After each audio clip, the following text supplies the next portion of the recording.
चक्षुरुन्मिलितं येन तस्मै श्रीगुरवे नमः। नमो विष्णुपादाय कृष्णपृष्ठाय भूतले श्रीमते भक्तिवेदान्तस्वामीति नमस्ते सरस्वते देवी गौरवाणी प्रचारिणे शून्यवादी पाश्चात्यदेशतारिणे।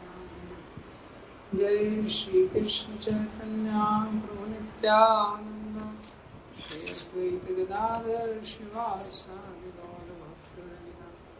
हरे कृष्णा कृष्णा कृष्णा हरे हरे, हरे राम राम राम हरे हरे। तो आज हम लोग इसके आगे से पढ़ेंगे। हमने लास्ट टाइम वो श्लोक संख्या 36 से रिसाइट करेंगे। पापम एवं आश्रयेद अस्मान् हत्वा एतानाततायिना तस्मात् अर्हा वयं हन्तुं धातराष्ट्रं स्वबान्धवान् स्वजनं हि कथं हत्वा सुखिना श्याम माधव। यद्यपि न पश्यन्ति लोभो अपहत चेतसा कुलक्षये कृतं दोषं मित्रद्रोहे च पातकम् कथं नागेयस्माभिः पापादस्मात् निवर्तितुं कुलक्षये कृतं दोषं प्रपश्यन्ति जनार्दन। कुलक्षये प्रणश्यन्ति कुलधर्मा सनातन धर्मे नष्टे कुलं कृष्ण अधर्मो विभवत्युत। अधर्म विभवात् कृष्णा प्रदुष्यन्ति कुला स्त्रिया स्त्रीषु दुष्टाषु वार्ष्णेया जायते शंकर। शंकरो नरकायैव कुलज्ञानं कुलस्य च पतन्ति पितरो येषां लुप्तपिण्डोदकक्रिया। दोषैरेते कुलज्ञानां वर्णसंकरकारके उत्साजन्ते जातिधर्मा कुलधर्माश्च शाश्वता। उत्सन्न कुलधर्माणां मनुष्याणां जनार्दन नरके नियतं वासो भवति अत्यनुशोषणा। अहो बत महत्पापं कर्तुं व्यवसिता वयं यद् सुखलोभेन हन्तुं स्वजनमुत्थिता। यदि मां प्रतीकारम् अशस्तं शास्त्रपाणया धात्राष्ट्रारणे हन्तुं तन्मे श्रीमत्तरं भवेत्। संजय उवाच एवं मुक्त्वा अर्जुना संख्ये रथोपस्थुपाविशत् विसृज्य सशरं चापं शोकसंविघ्नमानसा। तो हमने देखा था पहला अध्याय, इसमें 46 श्लोक हैं। तो जो पहला भाग है ऑब्जर्विंग द आर्मीज, सैन्य निरीक्षण, तो इसके 3 डिवीजन किए गए हैं। 1 से 11 युद्ध की तैयारी, 12 से 20 साइन ऑफ विक्ट्री, विजय के लक्षण, और फिर 21 से 27 कृष्णा एज भक्तवत्सल। फिर 28 से 46 जो है वो अर्जुन जो 5 कारण देते हैं वो क्यों युद्ध नहीं करना चाहते। तो 28 से 30 में पहला कारण कंपैशन, 31 से 35 में दूसरा कारण एंजॉयमेंट, फिर 36 से 38 में आज देखेंगे फियर ऑफ सिन, 39 से 43 में डिस्ट्रक्शन ऑफ फैमिली ट्रेडिशन, और उसके बाद 2.6 में Arjun final last reason indecision. ये 5 कारण है, इसको याद रख सकते हैं CDEFI: compassion, destruction of family tradition, enjoyment, fear of sin और इनडिसीजन। तो कल हमने देखा था पहला कारण जो 31 से 35 था एंजॉयमेंट। आज अभी देखेंगे 36 से लेके 38 तक फियर ऑफ सिन। पापम एवा आश्रयेत अस्मान् हत्वेतानाततायिना। तो अर्जुन बोलते हैं पापम एवा आश्रयेत अस्मान्, हम लोग पाप का आश्रय लेंगे। हत्वेतान आततायिना, हत्वेतान अगर हम इन लोगों को मारेंगे, इनकी हत्या करेंगे, किन लोगों को? आततायिना, आततायी मतलब एग्रेसर्स, इंग्लिश में क्या है? एग्रेसर। इनको अगर हम मारेंगे तो हम पाप का आश्रय लेंगे। तस्मात, इसीलिए, देयरफॉर, नरहा वयम हंतुम, तस्माद अरहा वयम हंतुम, इसीलिए हमको इनको नहीं मारना चाहिए। इनको धातराष्ट्रं स्वबान्धवा, धृतराष्ट्र के जो पुत्र हैं और जो रिश्तेदार हैं, इनको हमको नहीं मारना चाहिए। स्वजनम ही कथम हत्वा सुखिना श्याम माधवा, कथम, तो वो बोल रहे हैं हे माधव, माधवा लक्ष्मी जी के जो पति हैं, जो सारे सौभाग्य को प्रदान करने वाले हैं, कथम सुखिना, हम लोग कैसे सुखी हो सकते हैं? स्वजनम हत्वा, अपने संबंधियों को मार के हम लोग कैसे सुखी हो सकते हैं? अर्जुन बोल रहे हैं। तो यहाँ पे बोल रहे हैं अर्जुन, पापम एवा श्रेयदस्मान, अगर हम इनको मारेंगे तो हम पाप का आश्रय लेंगे, मतलब हमको पाप लगेगा। जनरली साधारणतया जो आश्रय शब्द है वो सकारात्मक तरीके से उसका उपयोग होता है, लेकिन यहाँ पे अर्जुन बोल रहे हैं कि हमको पाप लगेगा, पाप का आश्रय लगेगा, मतलब पाप का बर्डन हो जाएगा हमारे ऊपर। हत्यान आततायिना, और ये आतताइयों को हम मारेंगे। आतताई मतलब एग्रेसर्स। प्रभुपाद जी बताते हैं 6 तरह के आतताई होते हैं। प्रभुपाद जी ने तात्पर्य में भी उसके बारे में इंडिकेट किया है। तात्पर्य में लिखा है किसको आतताई बोलते हैं। तस्मात, इसीलिए हमको उनको नहीं मारना चाहिए, ये जो धृतराष्ट्र के पुत्र हैं। और स्वजनम ही कथम हत्वा, स्वजनों को मार के क्या होगा, हम उनको कैसे मार सकते हैं? अब यहाँ पे तीसरी बार ये स्वजन शब्द अर्जुन बार बार यूज कर रहे हैं, स्वजन। तो अभी क्या है, अपने संबंधियों को देख के अर्जुन की बुद्धि पूरी अपोजिट हो गई है।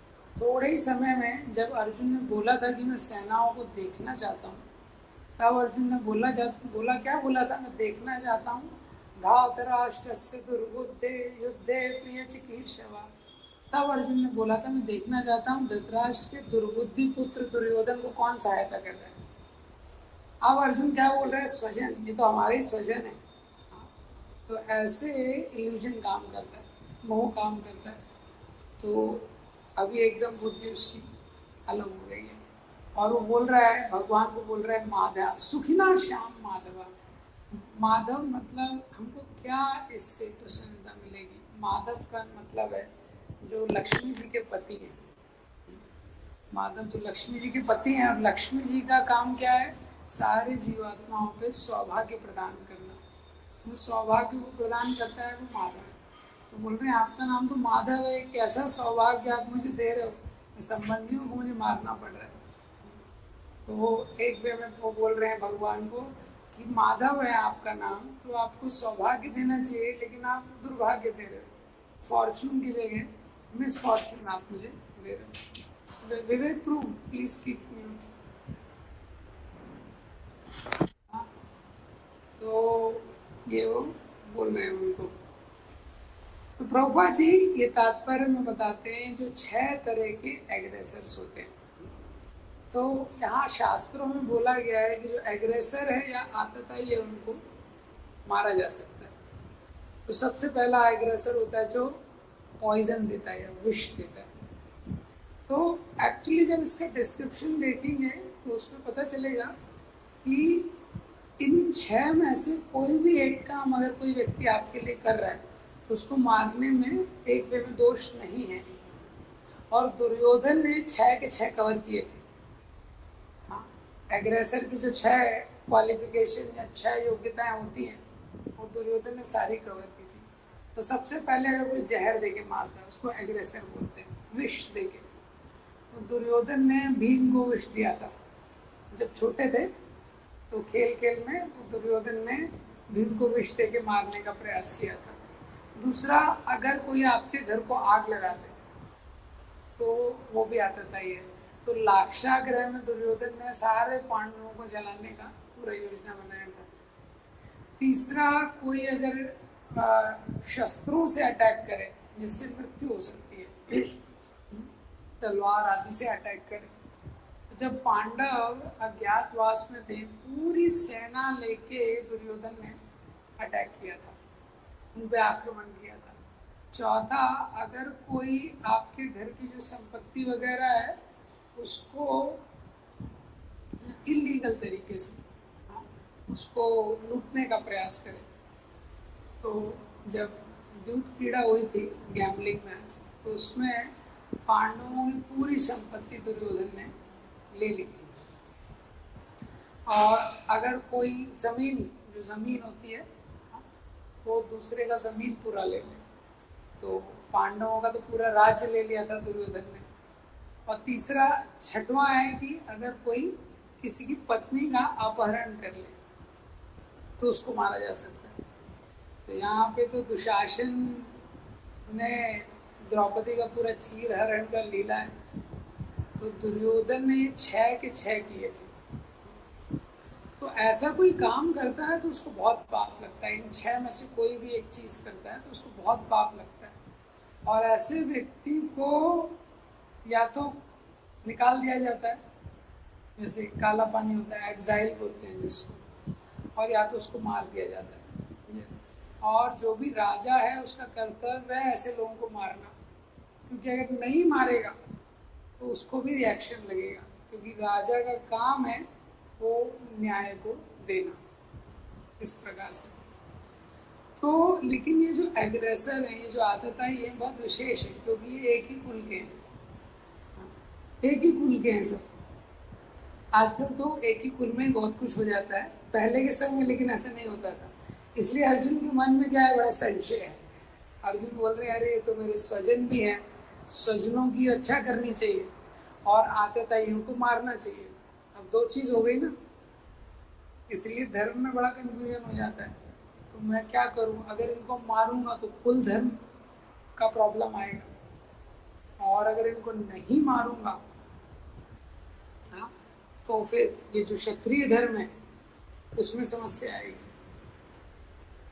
तो अर्जुन यहाँ पे सोचता है कि कुल धर्म ज्यादा महत्वपूर्ण है। अर्जुन सोच रहा है कि कुल धर्म ज्यादा महत्वपूर्ण है। तो इसके आगे अर्जुन बोलते हैं, यद्यपेते न पश्यन्ति लोभो अपहत चेतसा कुलक्षय कृतं दोषं मित्रद्रोहे च पातकम् क्वथं नागेऽस्माभिः पापादस्मान् निवर्तितं कुलक्षय कृतं दोषं प्रपश्यामि जनार्दन। तो अर्जुन बोलते हैं, तो भगवान अर्जुन से बोल रहे हैं, अरे तुम नहीं मारोगे ना तो तुमको मार देंगे। अगर हम युद्ध नहीं करेंगे और तुम ऐसा बोल रहे हो कि हमको युद्ध नहीं करना चाहिए, राज्य लेके क्या होगा, ये सब लेके क्या होगा।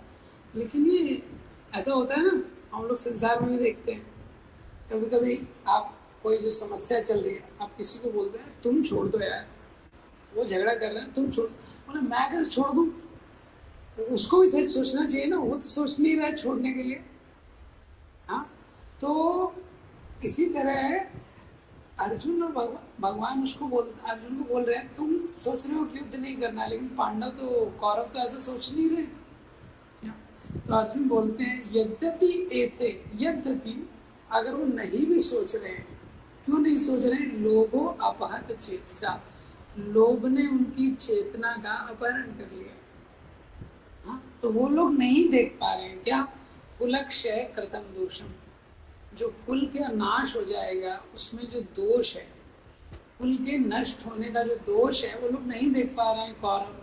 लोभो अपहत चेतसा, क्योंकि वो तो लोभ में अंधे हो गए हैं, वो नहीं देख पा रहे हैं। मित्र द्रोहे च पातकम, मित्र द्रोहे, अपने मित्रों को मारने में क्या पाप लगेगा, पातकम मतलब जो पाप है वो नहीं देख पा रहे हैं। लेकिन कथम ना गेय अस्माभि, लेकिन जो हम लोग हैं, कुलक्षय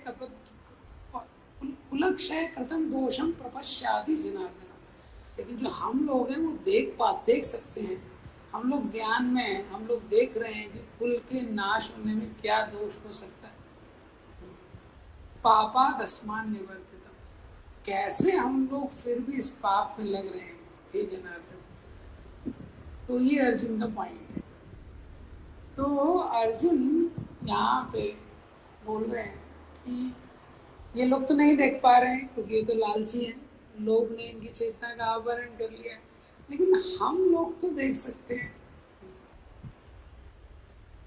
तो यहाँ पे अर्जुन क्या बोल रहे हैं, कुलक्षय, मतलब जो कुल का नाश है, इसमें जो दोष है, कुलक्षय कृतम दोषम, तो अपने कुल के नाश में जो दोष है वो हम क्यों नहीं देख पा रहे। तो अब जो कौरव नहीं देख पा रहे हैं उनको तो लोभ में है, लेकिन हम क्यों नहीं देख पा रहे। तो अर्जुन बोलते हैं कि ये लोग अंधे हो गए, लेकिन हम लोग गेय अस्माभि, हम लोग जानते हैं हम लोग अंधे नहीं। तो कौरव क्यों अंधे हो गए, क्योंकि आपात चेतसा, उनकी जो चेतना है वो चली गई। तो ये सारे जब श्लोक अर्जुन बोल रहे हैं तो अर्जुन के माइंड में, मतलब ये श्लोक तक आते आते हमको पता चलेगा कि अर्जुन के माइंड में 4 विचार चल रहे हैं। हाँ, क्या विचार चल रहा है उसके मन में। सबसे पहला उसके मन में विचार चल रहा है, उसने इतने सारे रिश्तेदारों को देख लिया, चाचा, मामा, ताऊ, पिताजी, अंकल, रिश्तेदार, सब लोग खड़े हैं, पुत्र पौत्र। तो पहला विचार अर्जुन के मन में चल रहा है वो है कंपैशन। हाँ, पहला रीजन कंपैशन, ये why should my relatives die, मेरे रिश्तेदारों की मृत्यु क्यों हो, उसके मन में विचार चल रहा है, क्यों मेरे रिश्तेदार मारे जाएं, दया का भाव है। दूसरा विचार चल रहा है, अगर ये सारे मेरे रिश्तेदार मारे जाएंगे मैं तो अकेला हो जाऊंगा, किसके साथ मैं संसार में भोग करूंगा, कैसे मैं एंजॉय करूंगा। अगर ये रिश्तेदार ही सारे मारे गए तो मैं कैसे एंजॉय करूंगा। कोई भी व्यक्ति संसार में आप देखेंगे अपने रिश्तेदारों परिवार के बिना, ज़्यादातर व्यक्ति, मानव एक सामाजिक प्राणी है, वो कल्पना नहीं कर सकता कि जीवन कैसे चलेगा, कल्पना नहीं कर सकता, बहुत मुश्किल होता है। तीसरा, पिछले वाले श्लोक में जैसे उसने बोला, अरे अगर हम उनको मारेंगे, इसमें भी बोल रहे हैं मित्र द्रोहे च पातकम, पातकम में इस पाप लगेगा हमको, अपने रिश्तेदारों को मारने में, उनको मारने में हमको पाप लगेगा। चौथा, अर्जुन सोच रहा है कुलक्षय कृतम दोषम, जब कुल परंपरा का नाश हो जाएगा तो आने वाली पीढ़ियों को क्या लेगेसी देंगे हम, मतलब हमारे कुल का आगे क्या होगा। हर कोई व्यक्ति, वो अर्जुन सोचते हैं कि अगर ये सारे लोग मर जाएंगे तो आने वाली जनरेशन्स का क्या होगा, कुल परंपरा का क्या होगा, इतने क्षत्रिय मारे जाएंगे तो, क्योंकि उससे वर्ण संकर वगैरह होगा, उसके बारे में वो आगे वाले श्लोक में बोलते हैं। कुलक्षय कृतम दोषम कुल धर्मा सनातना, धर्मे नष्टे कुलम कृष्णा अधर्मो अभिभवतुता। तो अर्जुन बोलते हैं कुलक्षय, क्षय मीन्स नाश होना, कुलक्षय जब कुल परंपरा का नाश हो जाएगा, सनातना कुल धर्मा, ये जो सनातन कुल धर्म है, प्रणश्यन्ति, ये नष्ट हो जाएगा, धर्म नष्टे, और जब धर्म का नाश होगा, कुलम कृष्णम, अधर्म अभिभवतुता, तो धर्म का जैसे ही नाश होगा तो अधर्म आ जाएगा, अधर्म बढ़ जाएगा। धर्म और अधर्म में बहुत बैलेंस हमेशा चलते रहता है, जैसे ही धर्म की ग्लानि होती है तो अधर्म बढ़ जाता है, धर्म वीक होता है तो अपने आप अधर्म बढ़ जाता है। तो इसीलिए धर्म का स्ट्रॉन्ग रहना बहुत इम्पोर्टेंट चीज़ है। और जो भी पहले राजा थे, नेता थे, जो भी नेता है, जो भी लीडर है, उसका सबसे पहला जिम्मेदारी है कि धर्म का पालन होना चाहिए। हम देखते हैं शास्त्रों में कि धर्म के लिए लोगों ने बहुत त्याग किया। शिव महाराज ने धर्म के लिए त्याग किया, हरिश्चंद्र ने धर्म के लिए त्याग किया। धर्म का पालन करने के लिए कोई भी नेता है, घर में पिता है, उसकी जिम्मेदारी क्या है, धर्म का पालन होना चाहिए। अब यहाँ पे अर्जुन बोल रहे हैं कुलक्षय प्रणश्यन्ति, तो जब कुल का नाश होगा, कुल धर्म सनातन, जो कुल धर्म है वो भी, उसका भी नाश हो जाएगा।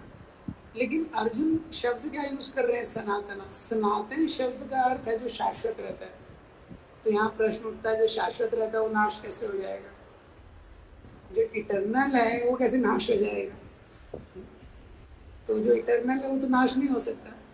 तो एक्चुअली यहाँ पे कॉन्सेप्ट क्या है कि अर्जुन सोच रहे हैं कि जो कुल धर्म है तो सनातन धर्म है, लेकिन कुल धर्म सनातन धर्म नहीं है, भक्ति सनातन धर्म है। लेकिन मोह के कारण अर्जुन सोच रहे हैं कि तो सनातन जो कुल धर्म है वो नाश हो जाएगा, लेकिन जो सनातन है वो तो कभी नाश होता नहीं है। तो संसार में जो भक्ति धर्म है, जो भागवत धर्म है, वही सनातन है। कुल धर्म महत्वपूर्ण है लेकिन सनातन नहीं है। तो शास्त्रों में दो तरीके से धर्म का विभाजन किया है मोटे रूप में, पर धर्म, अपरा धर्म। तो अपरा धर्म क्या है? कुल धर्म, फैमिली ड्यूटी। और परा धर्म क्या है? जो भागवत धर्म है। तो परा मीन्स सुपीरियर, जो ज़्यादा सुपीरियर होता है। अपरा मीन्स, अपरा धर्म में क्या आता है? पति पत्नी को एक दूसरे के प्रति ईमानदार रहना चाहिए, बच्चों को माता पिता का सेवा करना चाहिए, माता पिता को बच्चों के प्रति अपनी जिम्मेदारी का निर्वाह करना चाहिए, ये अपने स्वजनों का ध्यान रखना चाहिए। ये सब क्या है? कुल धर्म। और ये है अपरा धर्म। तो ये करना चाहिए, लेकिन ये आत्मा का सनातन स्वरूप नहीं है, ये आत्मा का नित्य स्वरूप नहीं है। ये शरीर मिलने के कारण हमारा जिम्मेदारी है, ये ड्यूटी है। जैसे आप देखेंगे कि आगे के एक श्लोक में प्रभुपाद जी ने वो वाला श्लोक कोट किया है, देव ऋषि भूताप्त नृणाम पितृणाम, क्या क्या ड्यूटी इस संसार में जीव की है, इस प्रकार से। तो यहाँ पे ये बोल रहे हैं कि अगर कुल परंपरा का पालन नहीं होगा तो क्या होगा? अधर्म आ जाएगा। और जैसे ही अधर्म आएगा तो अधर्म के आने के बाद क्या होगा उसको आगे बताते हैं। अधर्म विभवात् कृष्ण प्रदुष्यन्ति कुला स्त्रिया स्त्रीषु दुष्टाषु वार्ष्णेया जायते वर्ण संकर। तो बोलते हैं अधर्म अभिभवात् कृष्ण, तो जब अधर्म बढ़ जाएगा तो कुल का नाश होगा, स्टेप नंबर 1। उसके बाद दूसरा क्या होगा? कुल का नाश होने, कुल धर्म का नाश होने से अधर्म बढ़ेगा। फिर तीसरा क्या होगा? अधर्म जाने से क्या होगा? अधर्म के बढ़ने से प्रदूषंति कुला स्त्रियां, जो कुल की स्त्रियां हैं प्रदूषित हो जाएंगी। स्त्रीषु दुष्टाषु वार्ष्णेया, और जब स्त्रियां प्रदूषित हो जाएंगी, जायते वर्ण संकर, तो वर्ण संकर की उत्पत्ति होगी। प्रभुपाद जी ने तात्पर्य की पहली लाइन में लिखा है, जीवन में शांति, सुख तथा आध्यात्मिक उन्नति का मुख्य सिद्धांत मानव समाज में अच्छी संतान का उत्पन्न होना है। और इसके 2 लाइन नीचे देखिए क्या लिखा है, ऐसी संतान समाज में स्त्री के सतीत्व और उसकी निष्ठा पर निर्भर करती है। ठीक है, तो ये सिद्धांत है। अधर्म अभिभवात् कृष्ण, जब धर्म नहीं रहेगा तो क्या होगा? अधर्म बढ़ जाएगा। प्रदूषणती कुला स्त्रियां, जो कुल की स्त्रियां हैं प्रदूषणती, वो कंटामिनेट हो जाएंगी, पॉल्यूटेड हो जाएंगी, क्योंकि स्त्री को संरक्षण चाहिए। हाँ, ये शास्त्र का धर्म है। तो जब स्त्री छोटी रहती है तो पिता संरक्षण करते हैं, उसके बाद उसका विवाह होता है तो पति रक्षा करता है, और उसके बाद वृद्धावस्था में जो पुत्र है वो रक्षा करता है। तो स्त्रियों को स्वतंत्र नहीं छोड़ा जा सकता। तो उसके बाद यहाँ पे बोला है कि क्योंकि स्त्रियों के पल्यूट होने से क्या होगा? वर्ण संकर हो जाएगा। तो इसीलिए अब क्योंकि इतने मात्रा में पुरुष मारे जाएंगे, तो पहले क्या होता था? पॉलीगैमी अलाउ था। पॉलीगैमी मतलब एक जो क्षत्रिय है, कई कई रानियां रखते थे क्षत्रिय लोग, तो कई स्त्रियों से शादी कर सकते थे। कलयुग में ये अलाउ नहीं है। उसका कारण क्या था कि इतनी शादियां उनको अलाउ थी? उसका 2-3 कारण है। पहला कारण यही था कि स्त्रियां जो हैं उनको प्रोटेक्शन चाहिए। स्त्रियों को इंडिपेंडेंट, स्वतंत्र नहीं छोड़ सकते शास्त्रों के अकॉर्डिंग। तो दूसरा कारण ये था कि हमेशा मेल पॉपुलेशन फीमेल पॉपुलेशन से कम रहती थी, जो पुरुष हैं वो स्त्रियों से कम रहते थे। शास्त्र का भी सिद्धांत है, एक सिद्धांत के रूप में, अगर पुत्र उत्पन्न करना है तो ज़्यादा पुण्य लगता है स्त्री को उत्पन्न करने से। मतलब जैसे अगर ये टेक्निकल पॉइंट, हाँ, अगर मेल चाइल्ड को क्या कहीं उत्पन्न होता है तो ज़्यादा पुण्य की आवश्यकता है। जैसे धृतराष्ट्र के 100 पुत्र हुए, उसके लिए 50 जन्मों का उसको पुण्य लग गया। तो इसलिए पुरुष कम रहते थे, स्त्रियां ज़्यादा रहती थी, ये जनरल रहता था। अब पुरुष कम है, स्त्रियां ज़्यादा हैं, स्त्रियों को संरक्षण रखना आवश्यक है। तो इसीलिए राजाओं को बहुत सारे कुछ स्त्रियों से ज़्यादा, एक से ज़्यादा पत्नी रखना अलाउ था, वो उनका जिम्मेदारी लेते थे पूरा, ऐसा है। और स्त्रियां भी प्रोटेक्टेड रहती थी। तीसरा क्या होता था, वैदिक परंपरा है, वैदिक शास्त्र, वैदिक समय में भी कुछ लोग होते थे और रिनाउंस ऑर्डर में चले जाते थे। तो ऑलरेडी पुरुष कम है, स्त्रियां ज़्यादा है, और उसमें से कुछ लोग ब्रह्मचारी बन गए, सन्यासी बन गए, और काउंट कम हो गए रेशियो। तो इसीलिए भी ये अलाउ था। तो इससे क्या है, वर्ण संकर से बचा जाता था। अब इतने सारे इस युद्ध में पुरुष मारे जाएंगे, तो अर्जुन देख रहे हैं कि भविष्य में वर्ण संकर हो सकता है, क्योंकि पुरुष मारे जाएंगे, स्त्रियां बच जाएंगी। तो इस प्रकार से तो वर्ण संकर क्या होता है, तो वर्ण संकर ऐसा, ये बेसिकली क्या है, जब भी जो गृहस्थ धर्म है, गृहस्थ जीवन में स्त्री और पुरुष साथ में आते हैं संतान उत्पत्ति के लिए, तो वर्ण संकर का एक वे में ये अंडरस्टैंडिंग है, अनवांटेड प्रोजेनी, इंग्लिश में unwanted progeny means progeny with poor consciousness, with degraded mindsets. तो वर्ण संकर ऐसा नहीं है कि कोई दो स्त्री पुरुष हैं जिनका शादी हुआ ही नहीं है, उनसे जो उत्पन्न होंगे वही वर्ण संकर है। वर्ण संकर तो ये तो पहले के समय में था ही नहीं। जब अर्जुन इस चीज को बोल रहे हैं तो क्या है, वर्ण संकर मतलब जब डिग्रेडेड माइंडसेट से भी जो संतान उत्पत्ति होती है वो वर्ण संकर के ही समान है। तो प्रभुपाद जी ने तात्पर्य में लिखा है, ये बहुत महत्वपूर्ण है। अच्छा समाज का फाउंडेशन है अच्छी संतान, और अच्छी संतान का फाउंडेशन है चेस्टिटी ऑफ वुमेन, क्योंकि शास्त्रों के according much of the consciousness is prepared before the child comes out. इस संसार में जब जीव आता है, उसके संसार में आने के पहले ही उसकी मैक्सिमम चेतना प्रिपेयर हो जाती है जब वो गर्भ में रहता है। तो जब भी स्त्री और पुरुष संयोग करते हैं तो उनकी जो चेतना है, वो चेतना है वो बच्चे में जाती है, जो भी संतान उत्पन्न होने वाली है। तो वो चेतना, और जब गर्भ में शिशु रहता है तब जो चेतना विकसित होती है, उसी का प्रोडक्ट वो चाइल्ड रहता है। तो अगर एक पहले स्टेप में गलती हो जाती है किसी के लाइफ में, तो उसको आगे उसको करेक्ट करना इतना आसान नहीं है ये, तो आगे वो बहुत मुश्किल हो जाता है। इसीलिए वर्ण संकर एक बहुत बड़ा चैलेंज है।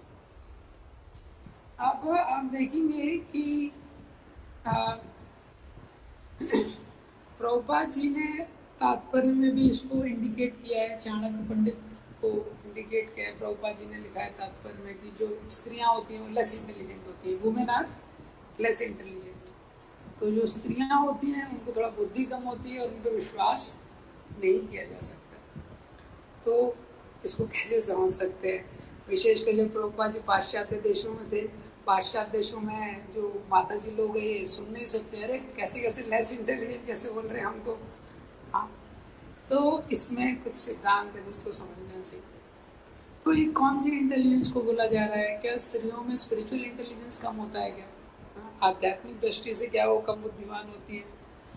लेकिन स्पिरिचुअली अगर देखा जाए आध्यात्मिक दृष्टि से, तो जो आत्मा है वो ना तो पुरुष है ना स्त्री है।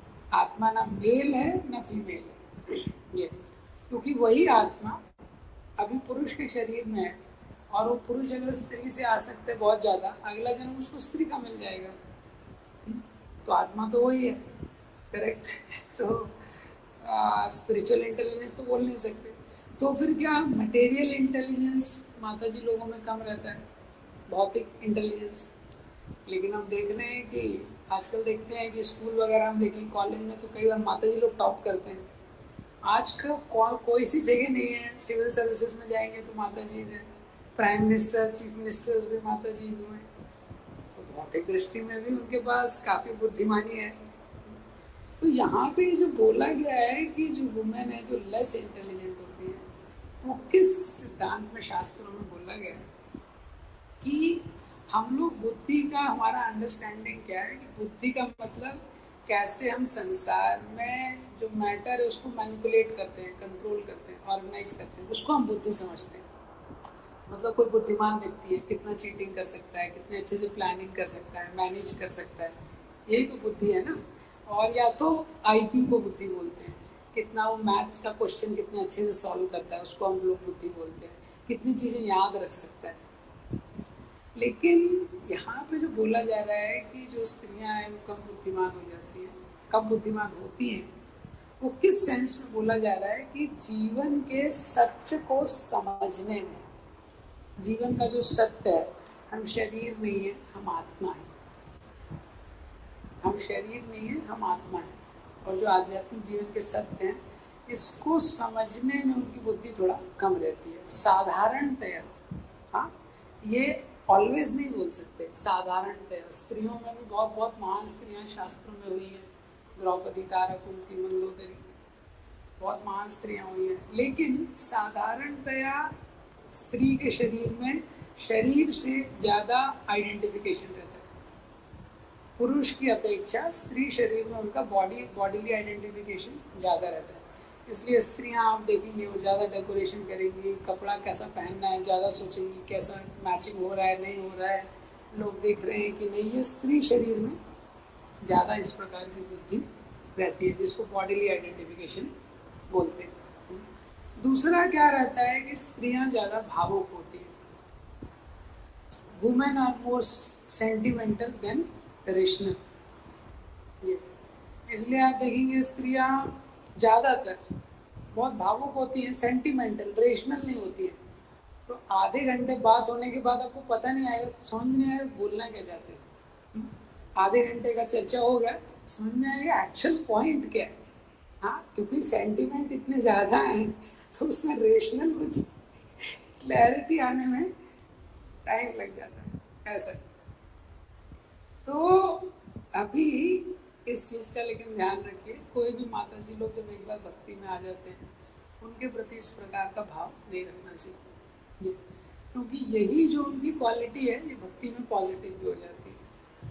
तो जो सेंटिमेंटल रहती हैं वही सेंटिमेंट जब कृष्ण में लगा देते हैं वो, हाँ, तो पुरुष से भी बहुत ज़्यादा भक्ति में प्रगति कर सकती है। ऐसा ये हमको समझना चाहिए। और एक बार कोई माता जी भक्ति में आ गई तो उनका भी गलती से भी हमको अपमान नहीं करना चाहिए। प्रभुपाद जी के उसमें बहुत बड़े बड़े सन्यासियों का पतन हो गया, प्रभुपाद जी की जो वुमेन डिसाइपल्स का अपमान करके। तो एक बार कोई भक्ति में आ गया तब ये सारी चीज़ें अलग। इसी तरह से एक बार प्रभुपाद जी ने बोला कि जो स्त्रियां हैं उनका दिमाग छोटा रहता है, ऐसा प्रभुपाद जी ने एक लेक्चर में बोल दिया ये। तो प्रभुपाद जी ने बोला है ये रिसर्च किया गया है कि जो स्त्रियां हैं उनका दिमाग छोटा रहता है, पुरुष का दिमाग बड़ा रहता है ये। तो प्रभुपाद जी ने कहीं अपने कॉलेज के टाइम पे ये सुना था। हाँ, और यहाँ पे प्रभुपाद जी चाणक्य को कोट कर रहे हैं कि चाणक्य पंडित ऐसा बोलते हैं। तो देखिए जब भी प्रभुपाद जी चाणक्य को कोट, चाणक्य कोई शास्त्र की अथॉरिटी नहीं है, चाणक्य कोई अवतार नहीं है, ये जो चाणक्य पंडित है ये एक इंटेलिजेंट पर्सन हुआ है जिसने कुछ मॉरल कोड्स दिए हैं, लेकिन ये शब्द प्रमाण नहीं है चाणक्य नीति। लेकिन आचार्य जैसे प्रभुपाद जी एक आचार्य हैं तो उनको पता है शास्त्र का सिद्धांत क्या है और उसको प्रमाणित करने के लिए कभी वो इन सब चीज़ों का भी आश्रय ले सकते हैं ऐसा। तो उस वे में कॉन्टेक्चुअली प्रभुपाद जी ने बोला है। हाँ, तो एक बार विशाखा माता जी जो है, विशाखा माता जी प्रभुपाद जी की शिष्य हुई है, उन्होंने बुक भी लिखी है हाँ 5 ईयर 11 मंथ्स ऐसे कुछ एक बुक लिखी है, बहुत सुंदर। प्रभुपाद जी के साथ उनके इंटरेक्शन। विशाखा माता जी ने प्रभुपाद से पूछा कि प्रभुपाद ऐसा होता है क्या, वो स्त्रियों का, माता जी लोगों का दिमाग छोटा रहता है? मैंने सुना आपने प्रोचित में बोला है पुरुषों का बड़ा रहता है। प्रभुपाद जी ने बोला, तो प्रभुपाद जी ने मजाक में बोला, प्रभुपाद जी ने बोला कि तुम चिंता मत करो, जब करने से वो बढ़ जाएगा साइज उसका, दिमाग का। तो यहाँ पे ओवरऑल पॉइंट क्या है? पॉइंट ये है कि ये सिद्धांत प्रभुपाद जी ने बताया कि जनरली इस तरह से होता है। लेकिन एक बार प्रभुपाद जी बोलते थे, एक बार कोई स्पिरिचुअल लाइफ में आ गया, कृष्णा कॉन्शियसनेस में आ गया, तो ये सारे कंसिडरेशंस काम नहीं करते और हमको बहुत सतर्क रहना चाहिए। तो यहाँ पे दो बहुत इम्पोर्टेंट लेसन है। पहला लेसन है कि हम देख सकते हैं कि अर्जुन का जो थॉट है वो लार्जर थॉट प्रोसेस इन्वॉल्व है। अर्जुन के जो विचार हैं कि वो युद्ध क्यों नहीं करना चाहते, उसके पीछे उनका केवल खुद का स्वार्थ नहीं है, वो देख रहे हैं कि कुल के ऊपर क्या होगा, कुल परंपरा का क्या होगा, आने वाली जनरेशन्स का क्या होगा। कभी भी कोई निर्णय हम संसार में लेते हैं तो हमको बहुत चीज़ों पे विचार करना महत्वपूर्ण है। आज की डेट में व्यक्ति निर्णय लेता है केवल ये देख के कि मेरा लाइफ क्या होगा। तो ऐसा नहीं है कि अपनी लाइफ के बारे में बिल्कुल नहीं सोचना है, वो भी गलत है। जैसे राधानाथ महाराज से एक बार राधेश्याम प्रभु जी ने प्रश्न किया कि कोई डिवोटीज हैं कम्युनिटी में, किसी भी मंदिर में भक्त हैं, वो भी गलतियाँ कर देते हैं। कई बार छोटी गलतियाँ होती हैं, कई बार बड़ी गलतियाँ होती हैं। गलतियों के लिए तो पनिशमेंट, कुछ सजा देना महत्वपूर्ण है, तो फिर क्या करना चाहिए, लेकिन वो भक्त भी है। तो महाराज ने बोला 3 चीज़ आपको देखना है। पहला चीज़ आपको देखना है वो effect on the devotee, effect on the community and effect on the temple. उसके बेसिस पे आपको निर्णय लेना है। मतलब जो भी उसने गलती की है, तो आप देखिए जिस मंदिर में है उस मंदिर के लोगों पे उसका क्या प्रभाव पड़ेगा उसकी गलती का। तो मंदिर के लोग नकारात्मक रूप से उन पर प्रभाव नहीं पड़ना चाहिए।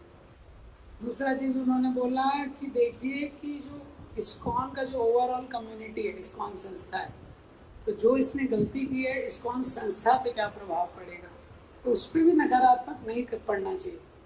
तो आपको ऐसा डिसीजन लेना है। तो इसके लिए आपको कुछ तो पनिशमेंट देना पड़ेगा, तो दीजिए, लेकिन वो ऐसा रहना चाहिए कि तीसरा वो जो व्यक्ति है जिसने गलती की है, हाँ, उस पर भी नकारात्मक प्रभाव नहीं पड़ना चाहिए। Punishment is meant to reform. सजा किस लिए है? उसको सुधारने के लिए। तो ऐसा नहीं होना चाहिए कि आपने उसको सजा दी, उसने भक्ति छोड़ दी। तो ये राधानाथ महाराज ने आंसर किया। दूसरा लेसन हम देखते हैं यहाँ पे कि अर्जुन का कितना इस चीज़ पे थॉट है आगे तक। तो कॉन्शियसनेस, चेतना का कितना बड़ा रोल है हमारे जीवन में। हाँ, पुरुष की चेतना क्या है, स्त्री की चेतना क्या है, हमारी चेतना का बाय प्रोडक्ट है सब कुछ। हाँ, ये पूरा समाज जो है ये चेतना का बाय प्रोडक्ट है। कैसी चेतना है, किस प्रकार का समाज है, वो आप कैसे समझ सकते हैं? आप देखिए लोगों की चेतना कैसी। अयोध्या, किष्किंधा और लंका, ये 3 संस्कृतियों का निरूपण। तो अयोध्या क्या है? आध्यात्मिक जगत की संस्कृति है वहाँ पे, क्योंकि प्रभु राम केंद्र में है और हर कोई उनकी सेवा करना चाहता है, उनको प्रसन्न करना चाहता है। और लंका जो है वो विकृति है, वहाँ संस्कृति नहीं है। विकृति मतलब लंका में जब हनुमान जी गए, हर कोई भोग में लगा हुआ है, तो उसको देख के आप समझ जाएंगे तो क्या है। जैसे कलयुग में लंका से थोड़ा मैचिंग है, ज़्यादातर लोग क्या है, एंजॉय करना चाहते हैं। तो उनकी चेतना से समाज बनता है। और किष्किंधा क्या है? मिक्स है।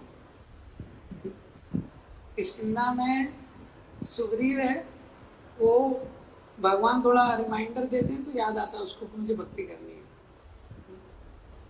तो एक रहते हैं शुद्ध भक्त और एक है जो दैत्य प्रकृति के, और एक है जीवात्मा। जीवात्मा तटस्थ है, अगर उसको छोड़ दिया तो भोग में लग जाएगा, लेकिन जब गुरु वैष्णव थोड़ा रिमाइंडर देते हैं तो भक्ति करता है। तो चेतना बहुत इम्पॉर्टेंट है।